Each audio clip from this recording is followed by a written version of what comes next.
We are living through major world history right now, and it's really hard to come to terms with the reality of it, of what it feels like. It's hard to process the news. It's hard to process all this horror. I just want to share one thing about this week's Parsha, because it brought me a little comfort. This week it's Parshas Vayeira. Avraham has this huge test of faith, which is to sacrifice his son Yitzchak. It says in the Parsha that he goes to the mountain with Yitzchak. He sees the place, and he uses the word merachok, like he sees the place merachok.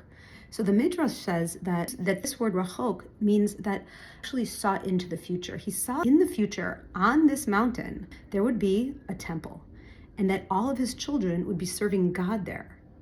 But in the moment that he was in, he was with his son with a knife, and he was about to kill his son. And he did not know that things were going to be okay, but somehow he had this vision into the future. But in the present moment, it looked like death.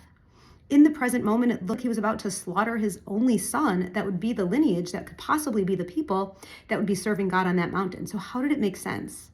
Rabbi Natan of Breslev teaches that this is the type of faith that we need to have. That in the moment, something may seem so horrible. And this lines up perfectly with what's going on. In the moment, right now, what we see looks like it could be the end. It looks terrible. It looks like destruction. It looks like death. But if we can look into the future and remember God's promise, and remember that God said, you will have a third temple. There will be Mashiach. This land will be yours. Then we can strengthen ourselves and strengthen our faith and say, yeah, it looks like this right now, but there is going to be a good future. It's a promise, and God keeps his promise. And if we keep our eyes on the future, that can really help us. And one way that we can keep our eyes on the future is to remember who we are and to borrow strength from our ancestors and to understand we have the same spiritual DNA as Avraham.